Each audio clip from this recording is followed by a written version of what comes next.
ganyang mga sagot, I respectfully move to cite in contempt J. Renz Kilario, Mamerto Galanida, Janet Ahok, and Karen Sanico.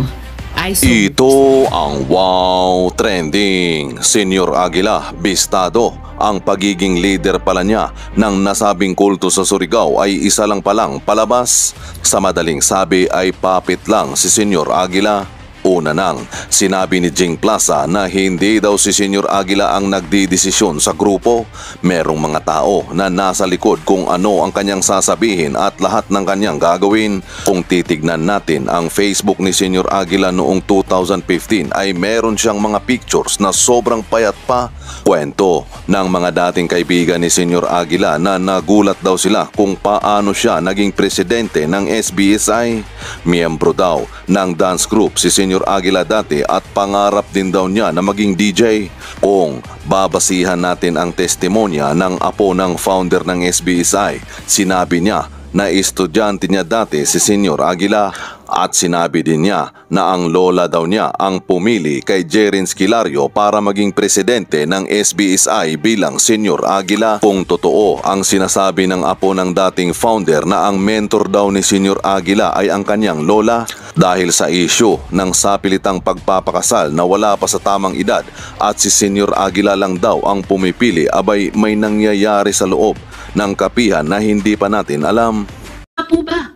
Nangyayari po ba ang child marriages sa kapihan, Senyor Aguila? Mr. Kilario? Hindi po nangyari. Mr. Galanida, nangyayari po ba ang child marriages sa kapihan? Madam Senator, as far as I do not know anything about mayroong ganyan nangyayari sa kapihan. So ang sagot po ninyo ay walang child marriages na nangyayari sa kapihan? Walang child marriages sa Madam Senator. Kasi po kung meron dapat yung mga parents mismo magko-complain kasi mga anak yun nila. Wala po. Miss Janet, sa alam ko lang. Sa pagkaalam nyo, isang tanong lang po ang akin, isang sagot lang po sa inyo. Hindi sa alam nyo, hindi. Ano bang totoong alam nyo? May child marriages ba o wala sa kapihan? Sir, Ma'am Janet, hindi pa po kayo. Mr. Galanida, mayroon ba or walang child marriages sa kapihan? As I would like to reiterate, as far as I know, wala po. Hindi ako nakasaksi ng anumang seremonya na nangyari doon. Mr. Chair, parang ayaw lang sabihin ni Mr. Galanida ng no, pero hindi rin sila nagsasabi hindi rin sila umaamin ng yes. Ma'am Janet, kayo po na sinabi ng ibang witnesses namin ay sarili niyong anak ay ipinakasal ng menor de edad. Nasabi nila, sinabi niyo sa kanila, ba't ayaw niyong magpakasal? Sarili kong anak ay ipinakasal. Kayo ma'am, anong sagot niyo sa tanong kong mayroon bang child marriages sa kapihan? Wala po, ma'am. Walang kasal sa Wala. kapihan. Bago ko huling tanungin si Karen Sanico, Mr. Galanida, ang impormasyon din po namin ay may 2 apo kayo na ikinasal din po sa minor sa kapihan. So kasama po ito sa dinideny ninyo. Ang masabi ko po, yung walang kasalan, tulad ng sinabi ni Janet, mayroon namang mga bata na hindi tulad sa kanya hindi mapigilan natin na parang may pre-marital engagement na nila. So kami mga parents, wala kami pong magawa. Well, Mr. Chair, bago ko huling itanong si Karen Sanico, i-obserbahin ko lang na yung yung sa simpleng tanong ko, hindi po makapagbigay ng simple at diretsong sagot si Mr. Galanida. Ang huling tanong ko po kay Karen Sanico, Sir, meron po bang, sa kabila nitong lahat ng mga pagtetestimonya at pinaalala ko kayo, tulad nung sinabi ng chair sa lahat ng resource persons, you are under oath, Sir Sanico, meron po bang, sa kabila nitong lahat ng mga pagtestigo ng ating victim survivors, meron po bang child marriages sa kapihan? Wala po talaga, ma'am. Wala. Ay, okay, Mr. Chair. Sa ganyang mga sagot, I respectfully move to cite in contempt J. Renz Kilario, Mamerto Galanida, Janet Ahok, and Karen Sanico. I so move, Mr. Chair. There is a motion to cite in contempt Jerry Esquilario, Mr. Galanida, Karen Sanico, and what's the first name of Ahok? Janet. Janet Ahok. Is there any objection? Hearing none, the four aforecited personalities are hereby cited in contempt. So ordered. Salamat kayo, Mr. Chair. Mr. Chair. Usaa, after this hearing, you take custody, physical custody of the four contemptees. Huh? Mr. Chair, from the Department Yes, of Justice. go ahead. Mr. Chair, Yusek T. yes, Mr. Chair, maybe just request for the committee, for the Senate to allow the respondents who are cited in contempt to attend the hearings in the Department of Justice will be scheduled in 2 weeks.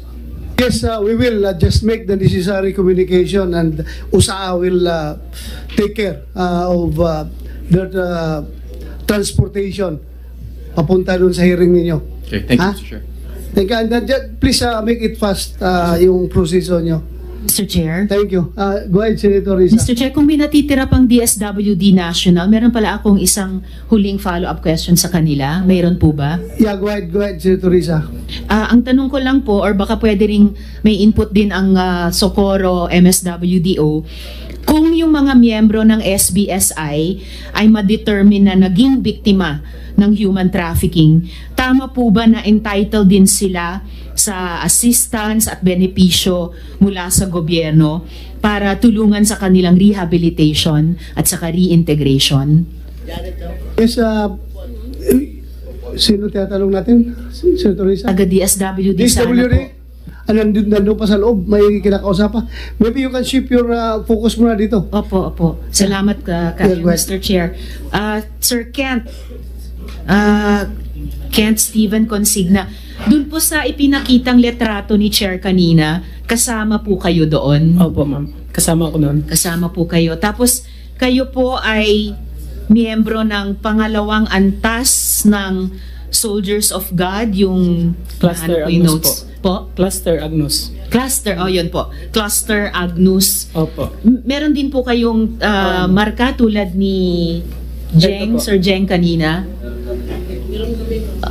Meron. Lahat po ba ng miyembro na nasa kapihan ay may ganyan? Hindi lahat, ma'am, kasi yung iba dito lang kinukunan ng dugo Sa daliri. sa daliri. Pero sino-sino po yung may ganung Yung- tattoo or marka?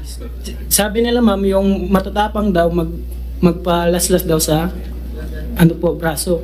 Okay. So, las-las po yan. And then kapag Oh. humihilom na, yun na yung balat. Oo. Yun na yung Tapos yung scar. dugo po, ma'am, sinisignature namin gamit yung balahibo ng manok sa may papel. Okay. Sinisignature nyo yung dugo nyo sa papel. So, parang ginagaya ba yung katipunan noon? Hindi ko alam po, ma'am. Hindi nyo Pero alam. ganun po yung ginagawa. Okay. Lahat po ba ng levels ng Soldiers of God may ganon? Depende po, ma'am, depende po sa Yung matatapang. matatapang po na nagpapahiwa.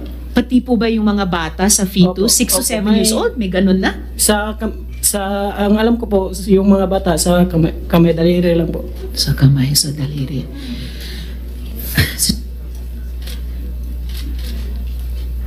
Okay, salamat po, Sir Kent. Salamat kayo, Mr. Chair. May dadagdag lang po ako kasi po, Yes. yung pinakauna talagang minors na kinasal doon is yung anak ni Janet.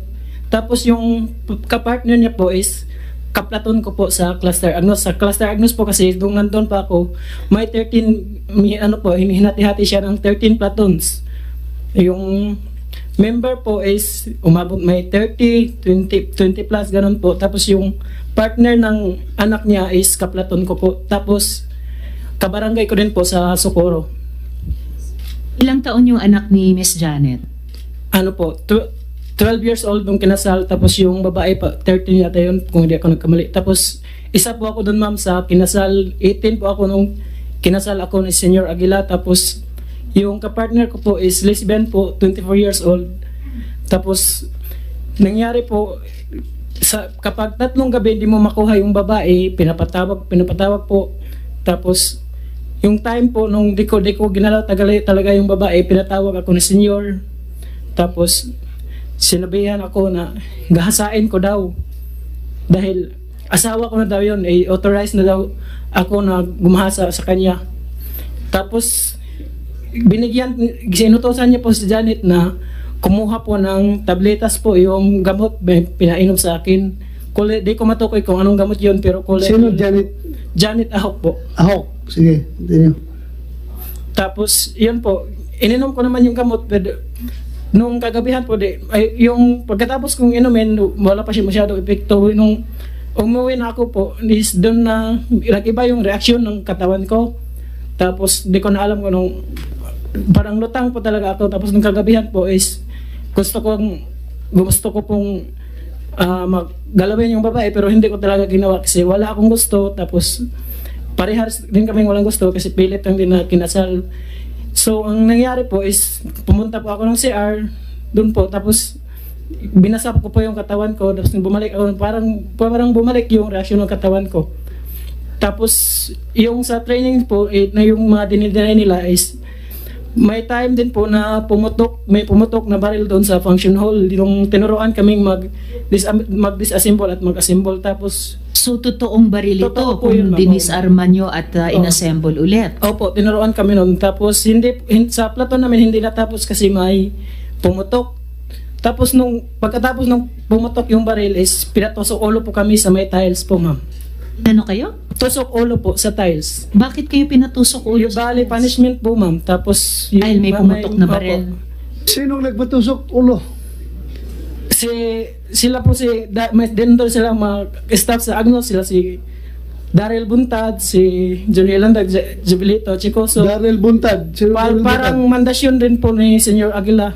Tapos, parang mandasyon po ni Senyor Aguila na gawin sa amin yung punishment. Kasi sila yung staff sa amin sa sa Ano, Agnos. ginawa mo yan? Magandang hapon, Kasama Senator, doon si Ibrahim. Yeah, ginawa mo ba? Hindi. Hindi po totoo, sir. Hindi naman totoo. Yes po, sir. Kasi,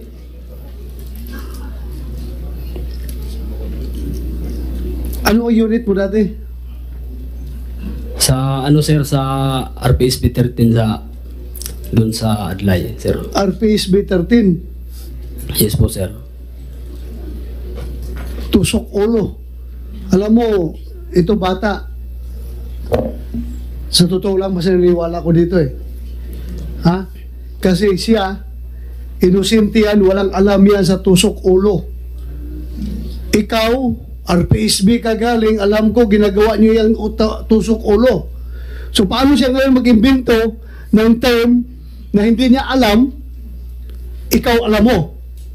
Huwag natin maglukuhan. Pareho tayong pulis. Ha? Hindi niya alam yung term na yan dahil civilian yan, hindi yan pulis. Ikaw dating pulis, alam na alam mo yung term na yan. Yung tusok ulo. Tapos ngayon, dinay mo na ginagawa ninyo yan. Ano, Buntad? Yes, sir. Ang ginawa mo? Hindi po talaga, sir. Hindi talaga. Yes po, sir. Ilan kayo nung pinagtusok ulo? Marami po. Yung mga kasamahan ko sa Cluster Agnos, nagsisiksikan kami doon sa function hall kasi marami kami. Pupulo yung kulungan namin dito sa baba nito. Ha? You continue on telling a lie at papuno itong kulungan namin. Senator Risa, with your indulgence, you were raising your hand kanina. Sino yung hippie dyan? Tumataas ang kamay? Ano sabi mo kaya? Nakapagsalita ka ba? Meron kang gustong sabihin? Yes, Your Honor. Ano yun? For the information of this investigation, Your Honor, regarding on that picture, Your Honor, the Socorro MPS, Your Honor, able to file a case against those identified AWOL PNP members, Your Honor. Anong kinaso niyo? Anong kaso? For violation of Article 77, usurpation of authority on official function, and violation of Article 179, illegal use of uniforms and insignia, Your Honor. So nakapile lang ngayon? Na-file na po, Your Honor. Okay. December 2 po, Your Honor. December pa? 2019. Ha? 2019, Your Honor. 2019? Yes, Your Hindi Honor. pa na-resolve ng piskalya? Yung 179, Your Honor, na dismiss Dismiss? lack of jurisdiction, Your Honor. Lack of jurisdiction? Kasi po, Your Honor, yung picture, Your Honor, is nakuha po sa through social media, Your Honor. Saan? Through social media, Your Honor. Social media. Okay. So, there is an intervention of the cybercrime unit, Your Honor. Okay. Thank you. That's all, Your Honor. Thank you. Salamat. Senator Risa? Salamat kayo, Mr. Chair. Napansin ko sa testimonya mo, Sir Kent, so may isa ka pang impormasyon na hindi totoo yung sagot sa akin kanina ni Miss Janet na walang child marriage sa